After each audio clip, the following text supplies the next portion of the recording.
All right, today we are diving into a real classic of Philippine literature, Kerima Polotan's incredible novel, The Hand of the Enemy. Now, you might think this is just a story about a marriage falling apart, but it's so much more than that.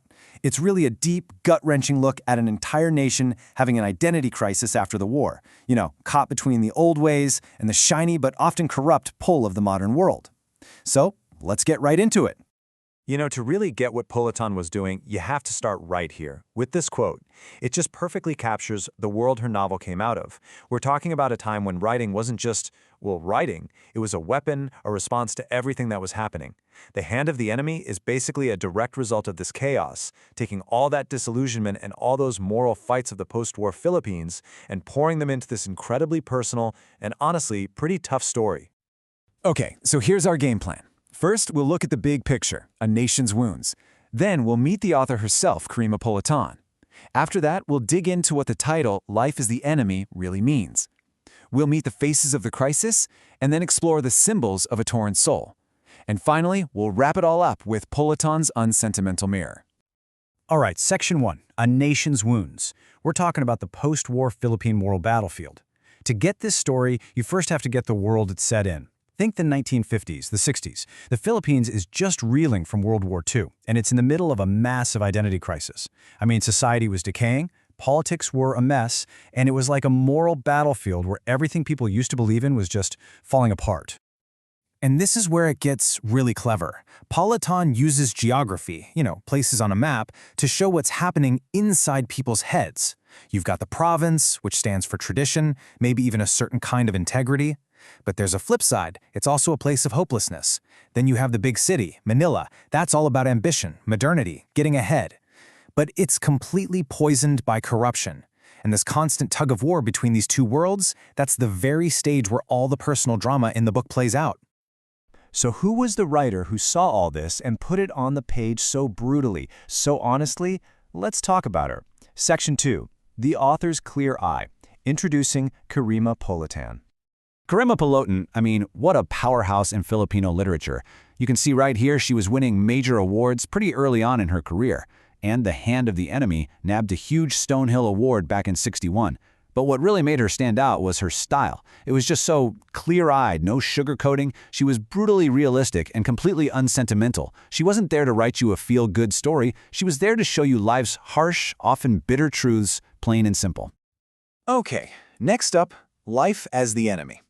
Before we even get to the characters, we have to tackle the title itself. Because The Hand of the Enemy isn't just a cool-sounding title, it's this powerful, kind of mysterious metaphor that is literally the key to understanding the whole book. So, the big question is, right? Who is the enemy? And this is the brilliant part. Polotan never really tells you, at least not directly. Is it the corrupt system? Yeah, probably. Is it the people who betray you? For sure. But the book goes deeper. It suggests that maybe, just maybe, the real enemy is something inside us, our own flaws, our bad choices. Or maybe, and this is the really heavy part, maybe the enemy is just life. All those invisible things like poverty, bad luck, or just plain disillusionment that feel like they're conspiring to break you. And this Filipino proverb, wow, it just hits the nail on the head. Sa sariling kamay mo nakasalalay ang iyong kabaong. Your own hands will wrap your own corpse. How powerful is that? It's this brutal reminder that a lot of the time, we're the ones responsible for our own ruin. The enemy isn't always out there somewhere. Sometimes the hand that does the damage is your own. And that idea, that sort of bitter, self-destructive truth, you feel it on every single page of this book. Okay, let's move on to the people in this story. Section 4, Faces of the Crisis. Because these characters aren't just characters. Their personal struggles are basically a stand-in, an allegory, for what the entire country was going through. Polotan gives a human face to this huge, abstract national crisis. So, let's meet our protagonist, Emma Garez. She's really the heart of the whole thing. She's a school teacher, and she's basically the moral conscience of the story. All she wants is to live with some integrity, to do the right thing. But she's trying to hold on to that while everything and everyone around her, including in her own marriage, is just falling apart. Her whole story is this really painful look at what happens when a decent person gets pushed and pushed right to the edge. And check this out. Polotan uses Emma's marriage to her husband, Domingo, as a perfect little microcosm of the whole national problem. You have Emma on one side, representing integrity and tradition, and then you have Domingo. He started out as this idealistic journalist, but he gets completely seduced by the power and money of the city. He basically trades his soul for comfort. So their marriage falling apart, it's not just a sad story about two people. It's symbolic of the entire nation's soul being torn in two. And just when you think, okay, so the city is the problem, Polotan hits you with this. She introduces another couple, the Rivedods, who live out in the province. And if you thought that was the escape route from all the decay, you'd be wrong. Dead wrong. Their marriage is just as much of a disaster, torn apart by betrayal and this bone-deep hopelessness. And that's Polotan's gut punch of a point. This moral rot is everywhere. It's in the big, modern city, and it's festering in the quiet, traditional province. You can't run from it. There's literally no escape. Now, Polotan doesn't just use people to tell her story. She uses objects, images, really powerful symbols to show us what this conflict looks like. Let's look at Section 5, Symbols of a Torn Soul. Okay, here are some of the big ones.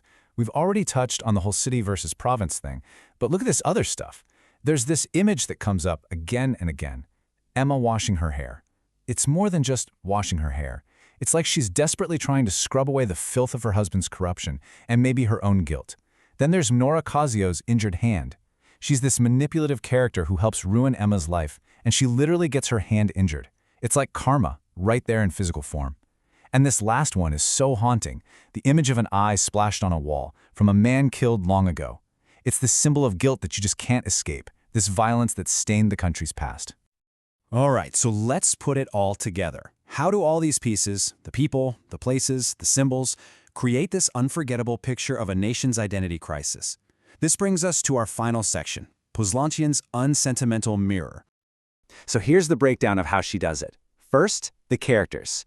Emma and Domingo are the living, breathing embodiment of that clash between old-school morality and new-school ambition. Then, the setting. She shows us that both the city and the province are flawed, that there's no safe place to hide from the decay. The plot? Well, it's a tragic downward slide showing how even good people get crushed by a corrupt system.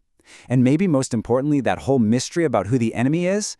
By leaving it so ambiguous, she perfectly mirrors the real confusion of a nation at that time, a nation that was struggling to figure out, who are we now? And what are we even fighting? And that leads us to the book's final, haunting question, the one it leaves you wrestling with long after you've closed it. Polotan gives you no easy answers, not at all. Instead, she just leaves you with this really unsettling idea. What if the real enemy isn't a person or a system, but life itself? Its built-in suffering, its unavoidable disappointments.